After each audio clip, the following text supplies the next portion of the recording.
Le stress, ça nous épuise tous, n'est-ce pas? On a l'impression que c'est une montagne. Et si la solution n'était pas dans des techniques hyper compliquées, mais bien dans nos gestes les plus simples du quotidien? C'est exactement ce qu'on va décortiquer ensemble. On a souvent cette idée que le stress, c'est purement psychologique, que tout se passe dans la tête. Mais et si on se posait la question différemment? Et si la véritable racine du problème se trouvait aussi dans notre corps? C'est une perspective qui, vous allez voir, change absolument tout. Voilà, c'est ça le cœur du sujet. Notre capacité à encaisser la pression, à rester calme face aux défis, eh bien tout ça, ça dépend directement de notre état physique. En gros, pour avoir un mental d'acier, il faut d'abord un corps qui tient la route. C'est la fondation de tout le reste. Alors, comment on l'a construit, cette fondation? Eh bien, tout repose sur 4 piliers. 4 piliers super importants. Le sommeil, ce qu'on mange, l'hydratation et le mouvement. On va explorer chacun d'entre eux et vous allez voir comment des tout petits ajustements peuvent avoir des effets gigantesques. Allez, on commence avec le premier pilier, et pas des moindres, le sommeil. Il faut vraiment le voir comme notre batterie interne. Chaque nuit, c'est une occasion de la recharger à fond pour pouvoir affronter la journée qui arrive avec beaucoup plus de sérénité. Parce qu'il faut bien comprendre une chose, bien dormir, ce n'est pas du tout un luxe, c'est une nécessité vitale. Un sommeil de qualité, ça nous aide à garder nos émotions stables, ça booste notre concentration et surtout, ça calme la réaction physique de notre corps quand le stress monte. C'est notre meilleur allié. Et la super bonne nouvelle, c'est qu'il n'y a pas besoin de tout révolutionner. Des actions toutes simples peuvent suffire. Par exemple, couper les écrans un peu avant de dormir, prendre juste 1 minute, 60 secondes pour respirer lentement.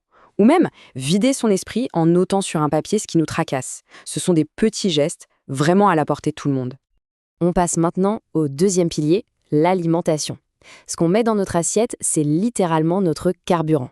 Et ce carburant, il peut soit jeter de l'huile sur le feu du stress, soit au contraire aider à l'éteindre. Il faut juste apprendre à choisir le bon.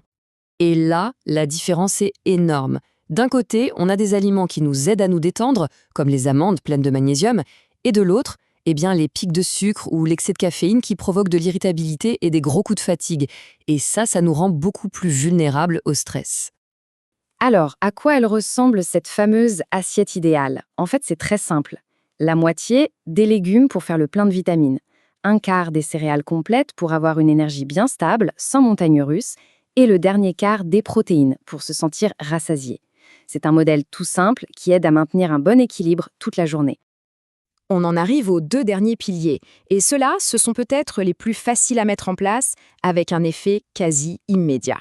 Je parle bien sûr de l'hydratation et du mouvement, 2 outils d'une puissance incroyable. Pour l'hydratation, on peut retenir un chiffre tout simple, 1,5 litre. C'est l'objectif par jour. Pourquoi c'est si important?